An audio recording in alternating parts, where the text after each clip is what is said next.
नमस्कार, स्वागत है आपका पीताम्बरा परिवार में। आज इस वीडियो के माध्यम से हम बात करेंगे कि बगला प्रत्यंगिरा कवच पाठ करने के क्या लाभ हैं और इसका पाठ किस प्रकार करना चाहिए। वैसे तो कई लोग बगलामुखी साधना करते हैं, उसमें सफलता उन्हें हाथ नहीं लगती है। इसका कारण ये भी है कि माँ बगलामुखी साधना सरल जरूर है, लेकिन उन लोगों के लिए जो लोग मन से माँ बगलामुखी साधना करते हैं या जिन्हें माँ बगलामुखी से अत्यंत प्रेम होता है। लेकिन जो लोग केवल आजमाने के लिए या सिर्फ दिखाने के लिए साधना करना चाहते हैं और जिनके मन में प्रेम भाव ही नहीं है माँ के लिए, उनके लिए ये साधना जो है सर्वथा अनुचित ही सिद्ध होती है। उनका कई बार अपना ही अनिष्ट होने लगता है। कई बार लोगों ने हमसे प्रश्न किया है कि हम बगलामुखी साधना कर रहे हैं, गुरु नहीं बनाए हैं, हम देखना चाहते हैं कि क्या बगलामुखी साधना में शक्ति है, जैसा कि वीडियोस में, किताबों में, ग्रंथों में दिया गया है। क्या सच में बगलामुखी माँ होती है और इसका प्रभाव बनता है, नहीं बनता है? क्या ये दर्शन देती हैं, अपना अनुभव कराती हैं, ना नहीं कराती हैं? केवल आजमाने के लिए जो लोग करते हैं उन्हें ना ही अनुभव होते, ना ही उनके काम बनते हैं। लेकिन कई लोग चाहते हैं कि बगला प्रत्यंगिरा कवच का वो पाठ करें, लेकिन इसमें भी भाव आवश्यक है। भाव नहीं है, प्रेम नहीं है, तो बड़ा ही मुश्किल है इस कवच का सिद्ध होना।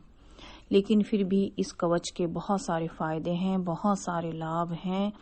भगवती बगला का यह कवच एक अमोघ अस्त्र के समान है। अमोघ अस्त्र वो है जिसका कभी कोई तोड़ नहीं हो सकता। जब आप बगला प्रत्यंगिरा कवच का जब पाठ करते हैं और लगातार पाठ करते हैं या इसको पाठ करते करते सिद्ध कर लेते हैं, तो निश्चित ही आपके शरीर के ऊपर इस प्रकार का एक कवच बन जाता है कि कोई भी उसको भेद नहीं सकता है। चाहे कोई कितना ही शक्तिशाली मंत्र, अस्त्र, शस्त्र का प्रयोग कर ले, फिर भी इस कवच को भेदना असंभव है।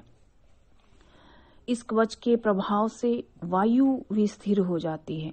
कितना भी बड़े से बड़ा तूफान हो, यदि बगलामुखी साधक बगलामुखी प्रत्यंगिरा कवच सिद्ध करके है, तो बड़ी सी बड़ी वायु या तूफान, वो वंडर भी उसे नहीं उड़ा सकता है। वायु भी इसके आगे स्थिर हो जाती है। शत्रु के विषय में बात करते हैं। जिनके शत्रु हैं और जिन्होंने बगलामुखी प्रत्यंगिरा कवच सिद्ध कर रखा है, पाठ कर रखा है, या यूं कहें कि जिन्होंने बगलामुखी प्रत्यंगिरा कवच धारण किया हुआ है, उनके शत्रुओं का क्या होता है, उस विषय में बात करते हैं। जिस प्रकार अभी हमने वायु की बात की, तो जो बगलामुखी प्रत्यंगिरा कवच जो साधक सिद्ध किए रहता है, उसके शत्रु वायु के समान उनका विलय हो जाता है। उसका स्तंभन, विद्वेषण, उच्चाटन आदि कर्म भी इस पाठ से आप किसी के भी कर सकते हैं। और यदि कोई स्तंभन, विद्वेषण, उच्चाटन इत्यादि कर्म कोई आपके ऊपर करता है, तो उसका खुद का ही नाश हो जाता है। बगला प्रत्यंगिरा सभी दुष्टों का नाश करने वाली है, समस्त दुखों को हरने वाली है, पापों को नष्ट करने वाली है, शरणागतों का हित करने वाली है, चतुर्विध पुरुषार्थ प्रदान करने वाली है माँ भगवती, तथा जो आपके नवग्रहों के दोष हैं उनको दूर करने वाली है। जो साधक इस कवच का तीनों समय पाठ करता है, एक समय भी स्थिर मन और भक्ति भाव से करता है, उसके लिए वांछा कल्प द्रुम के तुल्य ये हो जाता है। इसका साधक जिसकी ओर भी दृष्टि करता है, किसी को भी देख ले या किसी को अपने हाथ से छू ले, तो वो उसका दास हो जाता है। बगलामुखी साधक या बगलामुखी प्रत्यंगिरा कवच सिद्ध करने वाला यदि किसी के ऊपर दृष्टि डाल दे तो उसको अपनी ओर स्वतः ही आकर्षित कर लेता है। चाहे कोई बड़े से बड़े पद पे रहे, वो उसका दास हो जाता है। और बगलामुखी पर्तंगिरा कवच पाठ या सिद्ध करने वाला साधक यदि किसी को हल्का सा अपने हाथ से छू ले तो वही व्यक्ति उसका दास हो जाता है। बगलामुखी पर्तंगिरा कवच के और भी बहुत सारे प्रभाव हैं।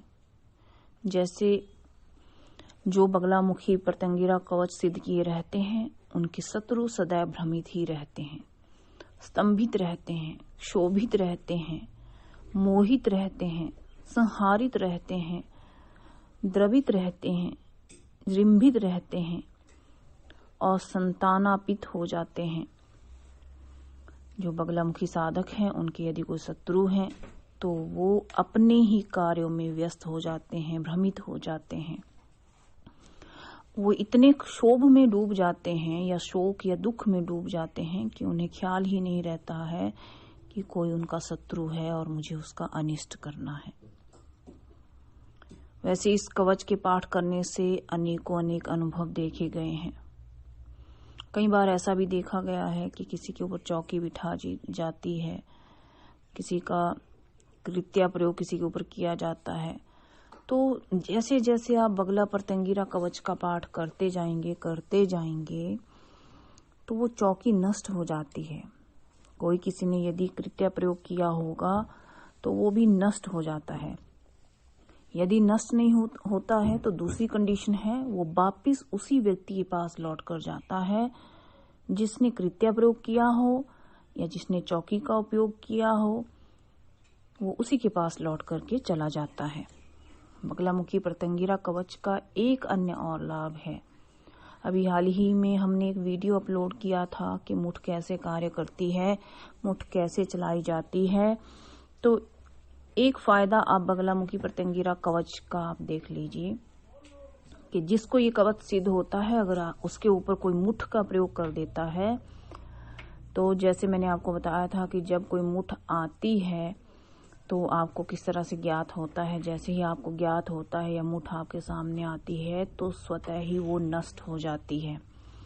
और कई बार ऐसा होता है कि वो वापिस लौटकर उसी के पास चली जाती है और उसी का ही अनिष्ट कर देती है जिसने बगलामुखी पर्तंगिरा कवच साधक के ऊपर मुठ का उपयोग किया होता है। वो उसी तांत्रिक उसी व्यक्ति का अनिष्ट कर देती है। पर ये सब तब होता है जब अगर आपने बगलामुखी पर्तंगिरा कवच पहना हो या पाठ करके सिद्ध किया हो, ये तभी होता है। इसके पाठ करने के अनेकों अनेक फायदे हैं। आप किसी को भी आकर्षित कर सकते हैं, किसी को भी भ्रमित कर सकते हैं। हालांकि ये देखा गया है कि जो बगलामुखी के साधक हैं वो कभी न कभी बगला पर्तंगिरा कवच सिद्ध करते ही हैं।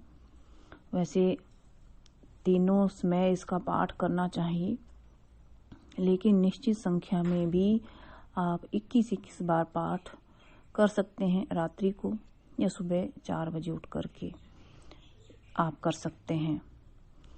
भगवती बगला के इस प्रयोग की यह भी विशेषता है कि यदि कोई भी तांत्रिक या ज्ञात नहीं कर पाता है कि किसी प्रयोग या किस प्रयोग के माध्यम से या किस शक्ति के माध्यम से उसका जो किया कराया है, अनिष्ट जो उसने किया है, वो वापिस आया है। ये वापिस क्यों आया है? जैसे मान लीजिए कोई मुठ प्रयोग आपके ऊपर करता है, चौकी छोड़ता है, जब वो वापिस उसके ऊपर ही लौट करके चली जाती है, तो जिस तांत्रिक या जिस व्यक्ति के ऊपर वो वापिस जाती है, जिसका वो अनिष्ट कर देती है, उसे खुद को ही ये ज्ञात नहीं होता है कि किस शक्ति के माध्यम से ये वापिस लौट कर आई है। इस महामाया की यही एक विशेष महिमा है कि सामने वाला तब तक नहीं जान पाएगा जब तक कि या तो वो स्वयं बगलामुखी साधक ना हो। यदि वो साधक है तो शायद जान जाए, यदि नहीं है तो वो जान ही नहीं पाएगा कि किसने इनकी रक्षा की, सामने वाले की रक्षा की, या सामने वाले ने क्या पहना हुआ है, या बगलामुखी प्रत्यंगिरा कवच धारण किया है, या बगलामुखी प्रत्यंगिरा कवच का पाठ किया है, पाठ करके सिद्धि की है, तो वो जान ही नहीं पाएगा कि उनका जो ये प्रयोग है ये क्यों, किस शक्ति के माध्यम से वापिस आ गया है। जानते हैं कि श्री बगला प्रत्यंगिरा एक ऐसी महामाया है, इसके आगे अन्य सभी माया फेल है, मतलब इसके आगे कुछ ठहर ही नहीं सकता है। अब हम बात करेंगे कि कितना आपको पाठ करना चाहिए। वैसे देखिए, अनेक लोगों का अलग अलग विधान देखने को मिलता है। किसी व्यक्ति को अगर कुछ बताया जाए कि इतना कर लीजिए तो उसको उसी संख्या में करने से उस व्यक्ति को सिद्ध हो जाता है, लेकिन किसी व्यक्ति को उतना संख्या में सिद्ध करने पर भी सिद्ध नहीं होता है, मतलब प्रयास करने पर भी सिद्ध नहीं होता है। लेकिन इसका पाठ तब तक करना चाहिए जब तक कि आप इसको सिद्ध ना कर लें। फिर भी एक विधान बताया गया है ग्रंथों में, ये है कि श्री बगला प्रत्यंगिरा कवच शत्रुओं का निवारण करके साधक को सुरक्षित व निश्चित तो करता है ही, यदि उसके जीवन में शत्रु जनित बाधाएं हैं, भय व्याप्त है आपके जीवन में, या कोई ऐसी स्थिति है, तो आपको 21 पाठ प्रतिदिन करने चाहिए, या आपको 1100 पाठ का संकल्प पूरा करना चाहिए निश्चित दिनों के अंदर। जो आप दिन निश्चित कर लें उन दिनों के अंदर आपको ये पाठ पूर्ण करना चाहिए।